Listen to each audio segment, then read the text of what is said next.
Episode number 113.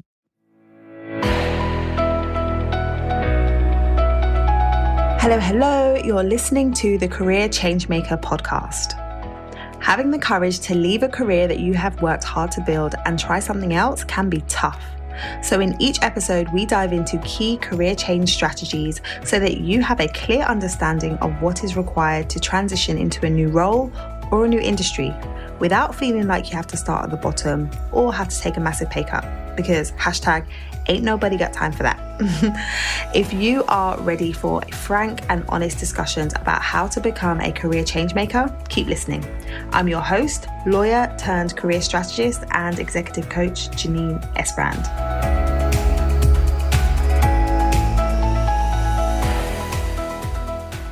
Are you eager to get unstuck and figure out what you would actually like to do with your career next? Have you been going around in circles trying to figure it out but getting no further forward?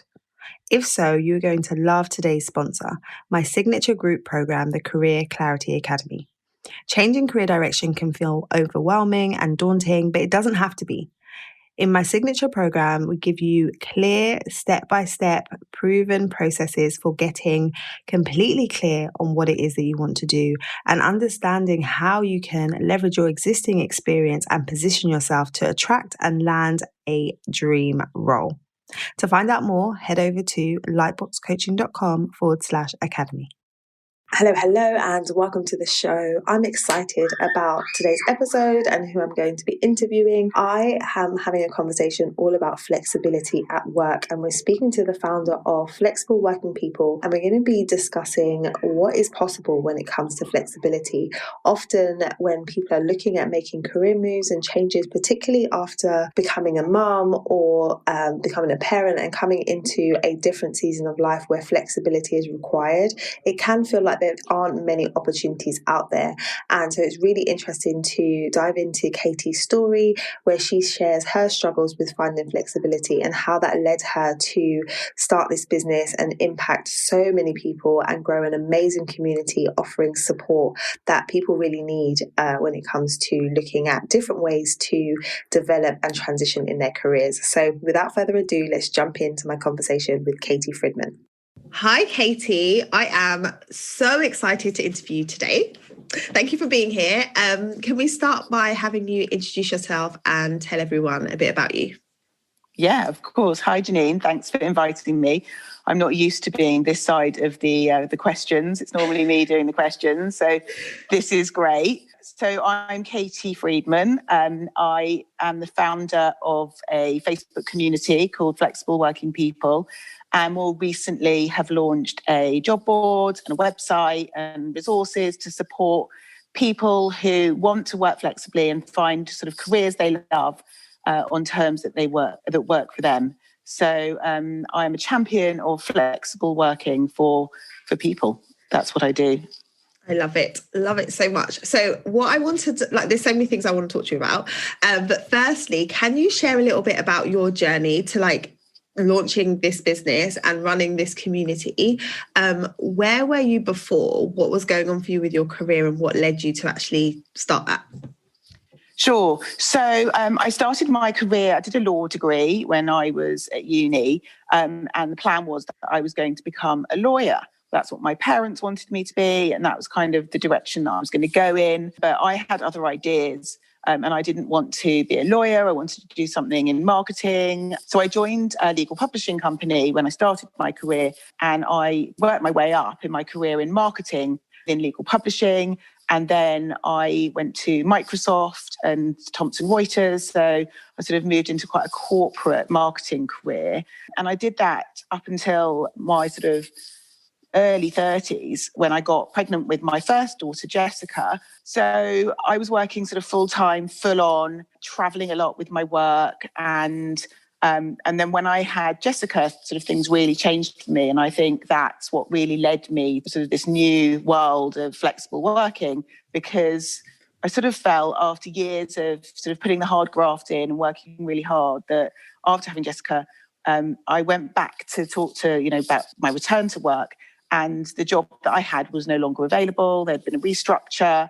And so I agreed to take redundancy. And that was like a massive game changer for me, because suddenly found myself being a new mum. I'd only ever known sort of having a career, and that was who I was. That was kind of what defined me. And now I was a mum, this small child who I didn't know what to do with, really. And I was going back into work, and then I wasn't going back into work, and then I was just a mum. So that was all really a confusing time for me, because I think that work had really been such an important part of my world. And when I tried to get back in, I didn't want that sort of full-time, full-on job. I wanted to find something at that point that, would enable me to spend some time and be a mum, be with my daughter, but also work. And at that time, which was 9 years ago, flexible working wasn't such a well talked about thing. It wasn't done. It wasn't embraced. Companies are really moving on now in their thinking. But at that time, it just wasn't. And I found it really frustrating and just a really difficult time. So that led me to a freelance career. I was working, I kept moving around, and I couldn't really land on my feet in what I wanted to do. And I found that really frustrating. And as the kids were getting older, I was realising that there was just so many people, so many mums at the time, just like me, who had these careers and now were finding themselves sort of out of work and not being able to juggle family and work and career. And that's what really led me to setting up the Facebook group at the time, which was set up as flexible working for mums like me, which was really just a way of me connecting with other people who were in a similar situation and finding that they had similar challenges. Yeah, awesome. You shared so much about kind of that transition time, and I'm sure there's lots of people that can relate to that feeling of, okay, now I'm a mum, I'm transitioning and I want to do something different. I'm not sure what that looks like. It's interesting that you set up this community, and the reason why you set it up is because you wanted to meet like people like you, and then it literally exploded, didn't it? So talk to me a bit about the growth of the community and how quickly like people just flocked to this kind of concept of finding flexible working. Yeah, of course. So when I set it up, I mean, I will be honest, I was a bit embarrassed because I sort of felt like it was showing me as a bit of a failure, and it was showing my vulnerability. So I set it up kind of a bit, with a bit of a cringe that people are suddenly going to think, well, she had this career and now she's setting up this flexible working group. What's that about? I didn't really think anyone would join. I thought maybe a few of my mates might get involved. But yeah, as you said, it just literally exploded. So within a few months of setting up the Facebook group, there was I think within 6 months, 10,000 people in the community. And it was just growing. I remember hitting the first 1,000 and saying to my husband, I can't believe I've got 1,000 people. We just thought it was funny. We were dancing around the kitchen thinking, there are people like me. It's amazing. But more than that, they were engaging and sharing their stories. And it really felt like a community of people who cared and supported one another. And then it just kept continuing to grow. So people were inviting their friends and their colleagues, and it was just exponential. It was just going crazy. And then by the end of the year, I think year one, there were 10,000. And now sort of 2.5 years on, we're over 30,000 members. And it's exciting that people are joining, obviously, but, I would say it's not a vanity project in terms of the number of people who are on it. The mission is to support people and to help them find their way and to offer support and guidance. And so it's not really about, it has grown and it's incredible. Yeah. But for me, it's just more about, the joy I get from helping people and by providing this environment that's enabled people to connect with others. And it can be a really lonely place. I know that I found it a really lonely place, kind of working my way out in my head of what am I doing next, and just having that space where other people like me sharing their stories and so on was just really invaluable. So I love that. I love the fact that I get emails from people now every day just going, oh my God, like it's amazing. It's really helped me. There's just so much incredible support and advice in this community. Yeah. And that's kind of what it's all about. Yeah, and I love that, the community element, because there's been so many times that I've been in the group and then you see people come in and say, I've been in this community for a period of time, and because of something that was posted in this group, I then went for an interview and I landed a role, or because of the encouragement. So there really is that feeling of support and you connecting people with opportunities that they wouldn't otherwise find. So I think for people who are saying, like, I can't see opportunities out there, I want to make a move, or I want flexible working, often they look on job boards and they can't see any part-time opportunities, and then they stop there. So can you speak to kind of that, the fact that there are some flexible roles out there, and where the best place is to find those, your community, but how people can be thinking differently about? Yeah, I mean, it's amazing, really, because now I'm in the flexible world, I realise actually there are a lot of flexible jobs that are available that people just don't know how to find. So people stumble on the group and then they're amazed because they've been going to all the sort of the traditional job boards and traditional recruitment consultants. And as soon as they say, actually, I'm looking for part-time or flexible, like the phone's almost hung up, or people just go, can't help you there because my client only wants full-time. They want somebody to be sitting in the office, full-time. So, they stumble across it. They're amazed that actually there are jobs. There aren't enough jobs, I will say. I can't remember, don't know what the latest statistic is, but the last time was about sort of between 11 and 15% of all jobs advertised are advertised as flexible. That is changing. And particularly this year, obviously, I wouldn't have wished a pandemic to have altered the landscape for flexible working. It wasn't the ideal way to drive change, but actually, there's been a massive transition over the last year, obviously, with all companies now embracing working from home where you can, and companies seeing that actually you can work flexibly and you can be more productive. And so it's been incredible to see so many companies, big corporates, making big U-turns on flexible working, and those who sort of said that they might be open to it can now see the benefits.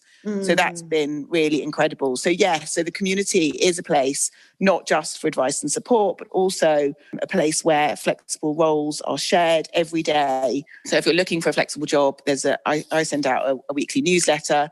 And as I said, I've got the jobs board, but there are lots of other flexible recruiters that people can find and talk to who are purely focused on flexible opportunities.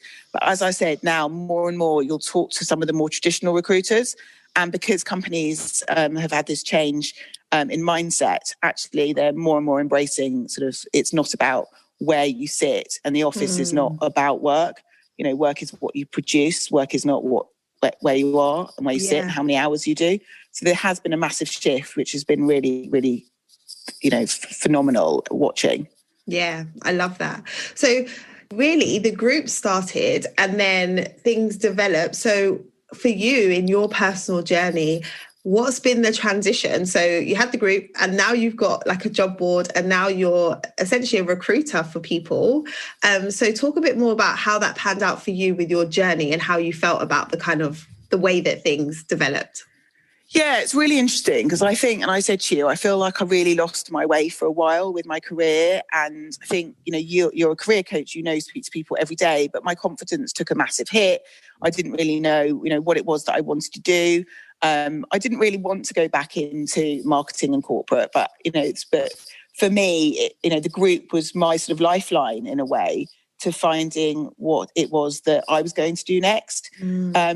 So I felt really passionately about flexible working, and I think that's that was the real driver for me. And so I didn't set the group up with the intention of it becoming commercial and monetizing it and becoming a business.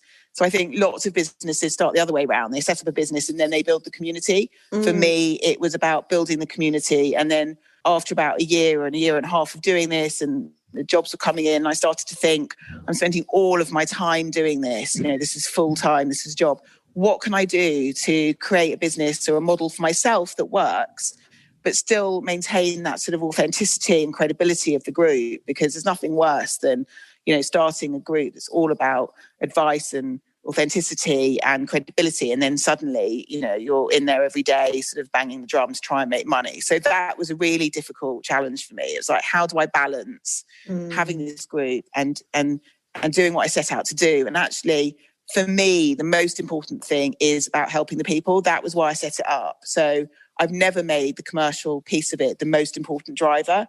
It's always been a massive balance, but it's been a really challenging time for me to transition from, being a marketing director to being a community leader, or, of building a community and a space, to now, as you say, sort of managing recruitment and managing the group and building the website. And what I've tried to do is to separate the community from the business. And I think that the website's really helped me to do that. So, so the group maintains, as I said, this sort of lovely support piece.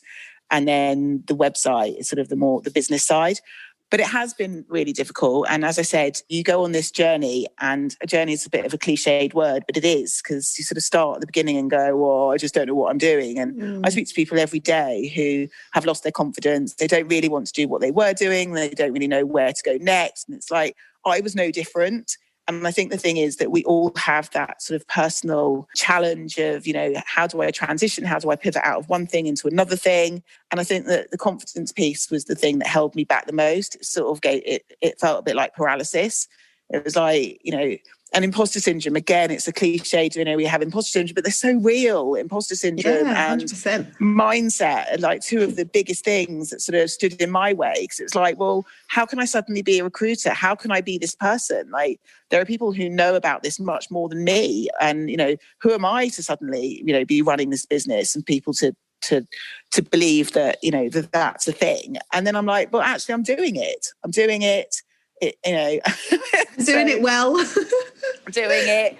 And I think that the thing is that people like me and they trust me, and that's what people tell me, and then they want to work with me. And so for me, it's just about, you know, as I said, maintaining that credibility, being authentic, and, you know, not trying to be somebody who I'm not. I don't claim to be an expert, and that's why I've brought in experts. So you're, you know, the expert in career change, and I've got experts in redundancies, and we've got legal experts. And in the group, you'll find that what I'm doing is facilitating people who are experts to advise the group. And then, you know, I'm that person sort of bringing it all together. And that really works for me. So that's been sort of my journey. So it wasn't I'm going to set up and be a recruiter, or I'm going to set up a group and, you know, by 2020, I'm going to have 30,000 people on it. It just didn't work like that. It was very organic. It was very organic. And now I feel like I found my space, my place. And I say to people who I talk to, you know, it was something that I felt really passionately about. And that's really important, because I think, you know, when you do something for work, you want to feel that sense of passion and you care about what you're doing. And I speak to so many people who don't, who are like, I want to find that thing that drives me. And it is really hard to do that, but you have to dig deep, and you have to take, you know, in my experience, take a big step back before you dive into something new and really explore what it is that you're good at, what you care about, and go from there. And you'll know better than me about all of that, because we always talk about that, don't we? You're like, don't jump in, work out what it is that you want and what you're good at. And I think that's just all right. But what I love about your journey, when you think about kind of where it started, is a lot of the times people are saying, oh, what should I do? Like, trying to figure out the whole plan. But you basically was like, what do I need right now? Like, what do I need right now to help me move forward? And you needed community. So because of where you were, you needed community. So you couldn't find it. So you decided to create it. And because of that, then there's that ripple effect of all these other things that happened after. And then you've got to a stage now where you're using your strengths, you're leveraging experience that you gained in your corporate career by running this business. But none of this would have come to fruition if you didn't like take a first step and say, well, what action can I take right now? Well, I can connect with other people.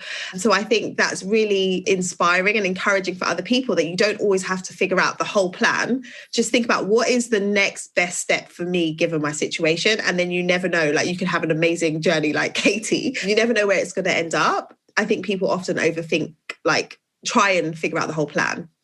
I agree with you. I think people try and get to, you know, the end game straight away, and there is a path to take and a structure to do it. And actually you have to go through some of that messy stuff to get to the end place.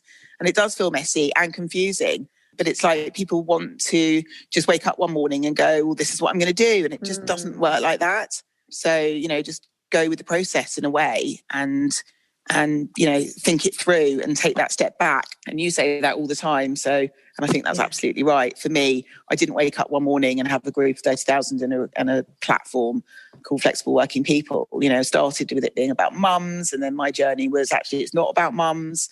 It was flexible working for people like me. And then it's like, actually, iteratively, that doesn't work. It's not really about me at all. It's just about people. And so, you know, things change and they grow organically, and you just have to go with that. And I think, it's the same for anything anyone does. Like, you're not going to have all the answers at the beginning. It's a learning process. So go through the motions, go through the thinking, and you'll get to where you want to go. But, you know, your confidence and your mindset is so powerful. And if your head's not in the right place and you don't have belief in yourself, then, you know, you're creating your own barriers to success. So you can have all the ideas in the world, but I know I spoke to somebody yesterday. It just upsets me so much when I got an email from somebody who applied for a job, and she's like, I wasn't going to apply for this because I just didn't think that I was good enough. And then my friend told me that actually I was, and that I should apply for it. So I am, and here it is. And I'm like, looked at the CV and I thought, she's brilliant. Like, this person just had no belief in herself that she could do it, and she can. And I think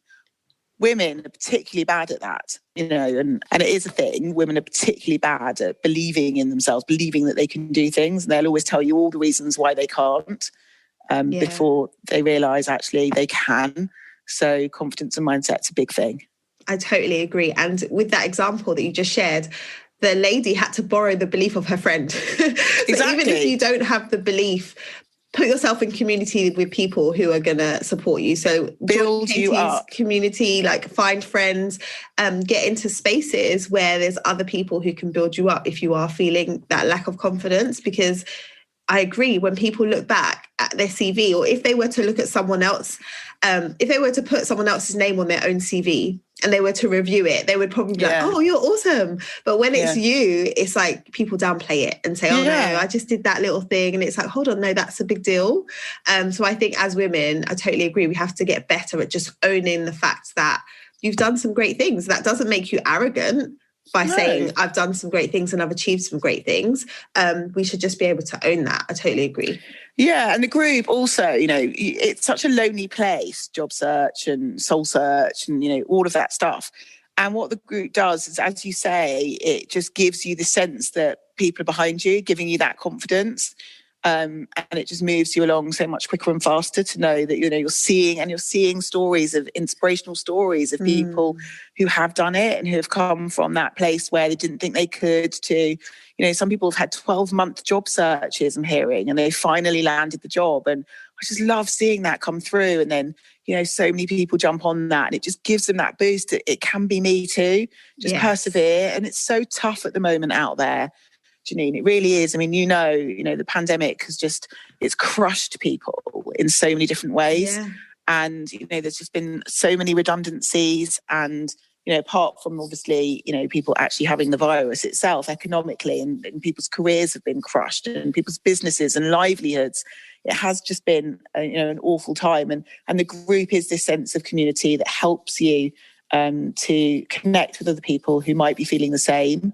And also to know that other people are going through stuff and are also struggling, but there is light at the end of the tunnel. There are jobs, there are opportunities. It's about taking the right approach, the right strategy, and believing in yourself. Yeah, 100%. Oh, I love it. So if people are kind of like having light bulb moments right now and realizing, oh, there are flexible roles out there and there are specialist job boards that I should be looking at because most people don't know about these things. Can you share with them a bit about how it works with the website and how the roles come in and how people would apply if they were interested in like a flexible role that they saw on Flexible Working People? Sure. So the group is like a melting pot for flexible roles. And in the group, if you see a flexible role anywhere else, so you might see it on LinkedIn, you might see it on some other flexible board, you might see it anywhere, and then people come in and they share those into the group freely. So the group, but it's quite dynamic, the group, so it moves really quickly. So those types of job posts fall down quite quickly. They drop because the threads are so busy and there's lots of posts. So you need to be really proactive. So you need to come in and be on the group and be searching, and you can use search terms and you can use the search facility to do that. And then there are jobs on the jobs board. So I work with companies who want to access the brilliant talent that we've got in the community. And so if you go into the jobs board and to the website, you can register. And if you actually register and upload your CV, then I'll find you much quicker. So people should register and they should go, give me your details, give me your CV so I can come and find you. Because if you're just relying on sort of scrolling through the group, you might miss stuff. So I'd say come onto the jobs board, have a look at what's there, register, upload your CV, and let me know who you are. Because if I know who you are, then I'm more likely to be able to help you. And don't be passive, be proactive. That's the really big thing. It's about being proactive with your job search, and not just sitting around waiting for things to come up. And as you say, being strategic about what you apply for. Don't apply for everything. So if you want to find flexible jobs, I would say join the group. And also what's really important is proactively put yourself out there. So a lot of people come to the group and say, hi, this is who I am. This is what I'm doing. This is what I'm looking for. And you can find a job that way too. So there are loads of hiring managers and companies who are in the group who will find you like that. And I'm not even involved. So I hear loads of stories where people say, I just put a post on your group and somebody found me and they said they're exactly the types of skills I'm looking for. So it's just about being proactive and not being afraid and visible, to put yourself on the line and say, hey, I'm looking. And also, I do anonymous posts as well. So if, some people don't want to concern because their employers might be on there or they might be seen. So you can do that too. Yeah, it's just so incredible. Like the work that you're doing is amazing, so impactful. You know that by the number of people who are in the community and who are benefiting from it. So yeah, I'm just like, it's just awesome. I'm glad to be in your world. I'm glad to have you in my world. It's so good.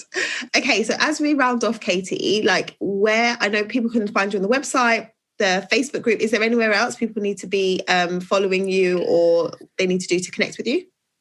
So no, not really. I'd say join the group. Number one, join the groups. It's Flexible Working People. It's Facebook group, not the page. You can join the page, but the group's where the community is. And come and see us on the website. Come and register. Sign up for the newsletter. You can follow Flexible Working People on Instagram. I'm not great on Twitter, so I wouldn't tell everyone to go and follow me on Twitter. Can't be everywhere. Too many platforms. Can't be everywhere. So I'd say the group and the website, come and sign up, come and find me, come and out yourself, come and talk to people, and hopefully you'll get lots of benefits by doing that. Awesome. So I'm going to put all the links to those in the show notes for today's episode so that people can go and find the links really easily. But thank you so much for coming on. It's been great speaking to you and I just love your journey. Thank you for having me. Take care. It's a pleasure. Bye. Isn't Katy just awesome? One of the things I love about her journey is that the path has really unfolded over the last few years and she didn't have a specific goal in mind, but she took the best next step and that has led her to where it is she is today. And I think a lot of the times when you're considering wanting to make some kind of move in your career, you can spend a lot of time trying to just figure it all out when actually taking action and taking steps forward is what can lead you to where it is you're meant to be and what it is you're meant to be doing. And Katy's doing such an amazing work. I'm honoured to call her a friend and a colleague now. And if it wasn't for her business, I never would have met her and we never would have made a connection. So I'm just really grateful for the work that she's doing in the world. And I encourage you to go and join her Facebook community, Flexible Working People, and sign up to her newsletter. Because if you're someone who is looking to make a transition and you really want some flexibility in your career, then her resources are absolutely amazing. And I'm honoured to be one of the guest experts on her website and in her community. So go and check her out, follow her. I will absolutely be putting the links in the show notes, which you can find at lightboxcoaching.com/episode 113. And until next time, take care of yourself, keep pushing towards your goals, and we'll be speaking very, very soon. Thank you for listening to this episode of the Career Changemaker podcast. If you enjoyed today's episode, I would love for you to let me know what your biggest takeaway has been. So head over to Instagram, tag me at Career Changemaker, and let me know your thoughts. What did you like most about today's episode? I look forward to hearing from you. Until next time, keep working towards your career goals, and we will speak very, very soon.